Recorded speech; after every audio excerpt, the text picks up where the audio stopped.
YouTube. What's going on, guys? It's your boy Decades. We are back. Star Citizen. Let's get into it. Last episode, you guys saw that I have 2 whole C's. I saw that as well. So then I started wondering, like, how in the world did I get 2 whole C's? And I completely forgot that you get loaner ships when you purchase a ship that's not out yet. And I'm like, well, how in the heck am I supposed to know this? So I went back, I went to the Star Citizen website, clicked on the merchant, man, it doesn't show you what ships you get. So then I just opened up Bing and I searched Star Citizen loaner ships. And this is what popped up, loaner ship matrix. And it's right here on the Robert Space Industries website under support. So I came down here and I'm like, okay, this makes total sense now. The merchantman at its current rate, this will probably be released in year 2150, right? I'll be dead and gone. But until then, I get to use the whole C and the C-2 Hercules. The Defender, I'm guessing that's a fighter ship, so I'll never use that.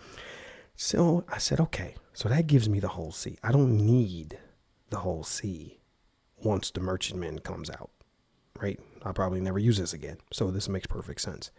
So what am I going to do with the other whole C? I'm like, you know what? I was disappointed with the mole. Like, I love mining, trading, that type of stuff. The prospector, it fills up so fast. I'm like, come on, man, they need to make a bigger version of the prospector. They come out with the mole. The mole, you know, you have to get out the pilot, out of the captain's chair. You have to go down some ladders, go down the corridor, go to the east wing to get into the next seat to be able to operate one of the arms to mine on the left side of the ship. Then go back through the wing, the center tunnel, upstairs, down in the basement, over to the right to get to the other mining head, right? So I'm like, I had the mole for a while, got rid of it.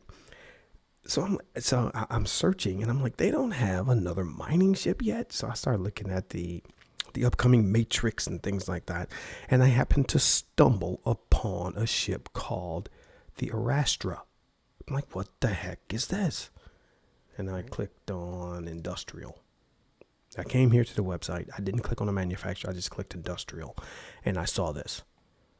And I'm like, what is this? So I clicked on it and I fell in love with it. I'm like, oh my goodness, this is slick. This is slick looking. So I read up on it and let's go down here. It holds, where's the specs? Right here. 576 cargo capacity. Now, at the mole, let's go down to specs. Yeah, cargo 96. So that is a direct representation of how much ore it can hold, right? When you're out mining. Minimum crew 1, max crew 4. So the ARRASTRA, it says minimum 2. But I'm blinded with 1 anyway. Minimum 2. Because as I watched the video, they were saying that some of the guest passengers could realign the ship so that the pilot didn't have to do it. So I'm thinking, okay, so hold on. Does that mean I can fly the ship to the spot that I want, get out of the pilot seat, get to one of the arms, and maneuver the ship as I see fit from there and mine away? And then they dropped the bomb about the freaking turret on the top. He said it was a mining arm that goes from the top of the ship through the ship to the bottom of the ship, allowing you to mine. So, of course, yo boy, I bought it. So now I have 1 whole C that's on loan until the merchantman comes out. So I'll have the whole C for the rest of my life, right? I'll be dead and gone before the merchantman is released. And I went out and I bought this ship. Now, who knows when this is going to come out? But until this comes out, guess what it gives me? The ARRASTRA gives me the prospector and the mole. I'm like, wait a minute. I already have a prospector. So what am I going to do with the prospector now? So I went back and I said, okay, what don't I have yet? Salvage was nothing I was really interested in. but it does give me another avenue of gaming, right? Within Star Citizen, and I can make some money. So I'm like, why not? I can give this a try. So I melted the Fury, the little flying ship, because I bought that ship thinking I was gonna have some fun, but my flying skill just sucks. So I tried to have some fun, blew myself up multiple times. So I said, never mind, forget it. I melted the Fury, and I then traded my prospector in for the Vulture, and I owed like $20. So I had like a $55 credit from melting the Fury. So I just applied it to this. So I got the Vulture. Moving from the Hull C, getting rid of one of my Hull C's over to the Astra was $75. So that's it. These are my two new ships. I have the Vulture now, and I have ARRASTRA. Yeah, that's it. That is slick looking. I like that.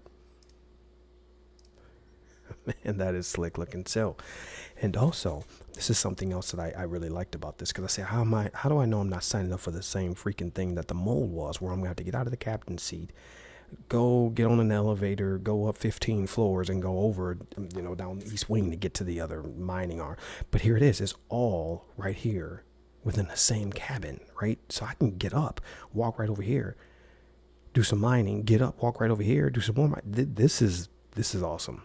This is awesome. Love it. Love it.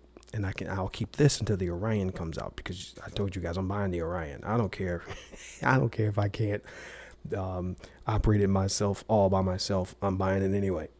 And then hopefully, eventually, when Star Citizen is fully flushed out, we'll have the AI people that can help us. I can hire AI people, or they were talking about AI blades to put into the computers, right, within the ship. That's awesome. I should be able to fly a Orion or any of these ships by myself, go out mining, lock onto different asteroids, and say, hey, Blade 1, mine the one to the right. Hey, Blade 2, mine the one to the left. The ones the asteroids I've already designated. That's the way this should work. Just saying. All right, so I'm going to, all right, guys, so what we're going to do now, I'm going to go ahead and play through the video of this awesome ship. So the ARRASTRA kind of combines the core visual elements that we've kind of developed over the years of RSI. It still has that definite triangular arrowhead shape to it, so it still feels at home within the RSI family. One of the things we struggled with a little bit at the beginning when concepting it was we didn't want it to feel too sleek. It really needs to feel like it had a functional purpose, and that really led us down exposing a lot more of the industrial elements. We've built on the idea of RSI layering in their ships to kind of really expose the core framework of the ship down the central kind of columns. It also has a much more comfortable habitation for the crew to live on. It's got plenty of utility on board for day-to-day life, as well as a place to actually... Okay, and this was another piece. I'm like, what? I can actually bring the Rock with me, because I have one of those. Oh man, I'm sold. I'm sold. Land additional vehicles in the back. It has everything you need to spend a large amount of time away from dock, away from station. It's got an onboard refinery. It's got a large... I can refine the ore that I mine all in one. They say it has huge storage, which it does. The mold is 96. This one's close to 600. Oh, this is awesome. Large amount of ore storage, as well as onboard cargo. It's a kind of big, serious mining ship, and it allows for a crew of up to 5 to kind of go out and really kind of step into that professional level mining outfit without requiring, a big capital ship. We have multiple stations for different people to actually mine at the same time as each other. They're all sat together in a very RSI-like bridge section. The remote turrets that are on the Arrastra all have some level of transformation in terms of their location. The two at the front can slide backwards and forwards along, so you don't require the pilot to have to go left a bit, go right a bit. But then we also have a large one in the center, which can descend through the middle of the ships. Can actually transform down through the ship and out the bottom to cover the underside. So really you can mine in 360 degrees with this ship. Say what? That's when I heard him say that, I had to rewind, play it again, rewind, play it again. Oh yeah, sign me up, bro. And as it cuts through the ship, you can actually see the turret as it travels from one side to the other. And then additional crew members can help either position the ship if... Okay, you heard that, right? Additional crew members can help either position the ship. Let's run that back. As it cuts through the ship, you can actually see the turret as it travels from one side to the other. And then additional crew members can help either position the ship if they want to change location or deal with the... Position the ship if we want to change location. So I'm saying I fly the ship to the spot where I want to mine. I get up from the pilot seat, move over to whatever one of these seats that where I can fly the ship and also mine. Oh, it's a wrap. It's a wrap. Mined goods at the rear of the ship in the cargo bay. But the ship can also hold ground mining vehicles. If you are planet side, some of those crew members could take mining vehicles that you've stored aboard out and do some surface mining whilst the ship hangs around nearby to tackle some ground mining rocks. So this ship is really perfectly placed for people who want to go mining but don't quite know what they're going to encounter along the way. They are equipped to tackle anything on the surface, anything on space. One of the benefits of concepting the Arrastra now is that we know a lot more about our game, a lot more about how mining works and kind of features in the game. That gives us a much better understanding of what's important for a mining ship. And that's one of the things that we'll take on to when we kind of deliver the Orion in the future. So this is a great example of how development on some ships improves and expedites others. Compared to the Orion, this bridges the gap in a few nice ways. It leverages all the existing mining loops and mechanics that we have in game at the moment. Whereas the Orion is going to be solely mining in space. It is a big ship designed for sitting out in deep space, mining big asteroids. It won't be capable of going down to planet size and mining on there. What we kind of learned from the Orion is that a lot of our RSI ships feel very, very aggressive. They feel very military and fast. And if you think of like a big industrial mining ship, the Orion is kind of the opposite to that. It's this huge kind of bulky ship that is very purpose-built. And what we want to do with the Arrastra is take the lessons that we'd learned from that and combine that with some of the more modern RSI art styles and manufacturing techniques. The Arrastra is the sort of all-in-one mining ship. You've started hand mining at the very start. You've progressed to, say, a rock as the next step, then a prospector, then a mole. This is the big step that lets you do a bit of everything. You can mine, you can refine, you can transport. And then if you want to go even deeper into that, then you go off to the Orion at the end. So what do we... All right, guys. So this is awesome. Now, the only bad thing is we have no idea when this ship is going to arrive, right? What we end up doing from is now? the large RSI mine ship, which has turned out to be the RSI ARRASTRA. What is Arrastra? Absolutely no idea. A primitive mill that's used in grinding ores, I think. The name Arrastra derives from the ancient mining tool and technique. So in Star Citizen, we have a number of mining ships between the two. Arrowhead. Yeah, anyway, so that's the next ship. I purchased this one. I have the Vulture now.